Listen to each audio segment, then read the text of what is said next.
আসসালামু আলাইকুম এভরিওয়ান। আজকে আমি আপনাদের রিকোয়েস্টেড পিৎজা সসের রেসিপি নিয়ে হাজির হয়ে গেলাম। আজকে আমি আপনাদেরকে বাসায় পিৎজা সস তৈরি করে দেখাবো।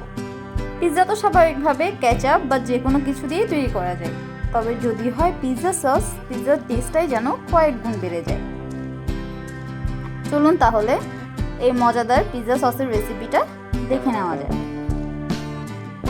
প্রথমে আমি এখানে 5টি টমেটো নিয়ে নিয়েছি। আমি এখানে লাল টমেটো নিয়েছি। অবশ্যই চেষ্টা করবেন পাকা টমেটোটা ব্যবহার করতে। ছুরির সাহায্যে টমেটোর নিচে হালকা করে দাগ টেনে নিচ্ছি। আপনারা দেখে বুঝতে পারছেন আমি কিভাবে করছি। একে একে সবগুলো টমেটোতেই দাগ কেটে নিব।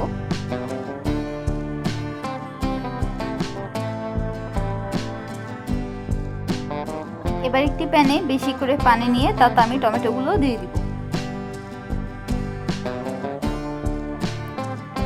ঢাকনা দিয়ে ঢেকে 5 মিনিটের মতো টমেটোগুলোকে সেদ্ধ করে নিব। খুব বেশি সেদ্ধ করা যাবে না, যতটুকু সেদ্ধ করলে গায়ে থেকে চামড়াটা ছিলে আসে ঠিক ততটুকুই সেদ্ধ করে নিব।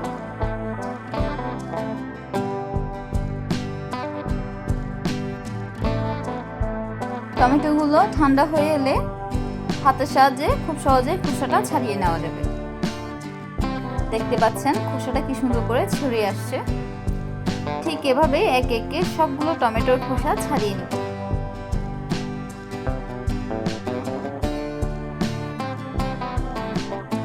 এটা খুব ইজি একটা রেসিপি, বাসায় যে কোনো সময় এটা ট্রাই করে দেখতে পারেন।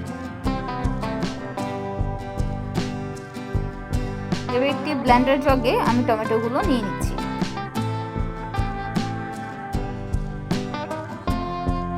টমেটোগুলোকে ব্লেন্ড করে নিব। আপনারা চাইলে হালকাও ব্লেন্ড করে নিতে পারেন অথবা মিহি ব্লেন্ডও করে নিতে পারেন। আমি মিহি করে ব্লেন্ড করে নিচ্ছি। অন্য একটি প্যানে আমি দিয়ে দিচ্ছি সামান্য পরিমাণ তেল। এবার এর মধ্যে দিয়ে দিব রসুন কুচি।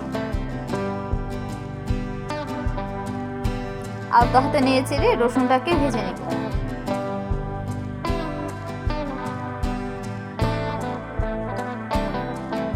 এবার এর মধ্যে দিয়ে দিব 2 টেবিল চামচ পরিমাণ পেঁয়াজ কুচি। পেঁয়াজটাকে মিহি কুচি করে নিতে হবে। সবকিছুকে আরো কিছুক্ষণ নেড়ে চেড়ে ভেজে নিচ্ছি। ভাজা হয়ে এলে এর মধ্যে দিয়ে দিচ্ছি টমেটো পিউরি। এবার এর মধ্যে দিয়ে দিচ্ছি লাল মরিচ গুঁড়া 1 চা চামচ। সঙ্গে ব্যবহার করব চিলি ফ্লেক্স 1/2 চা চামচ। আরও দিয়ে দিচ্ছি অরিগানো পাউডার। সবকিছু খুব ভালোভাবে নেড়েচেড়ে মিশিয়ে নিচ্ছি। এখানে চাইলে আপনারা কালো গোলমরিচটাও ব্যবহার করতে পারেন, তবে এই মুহূর্তে আমি তা ব্যবহার করছি না।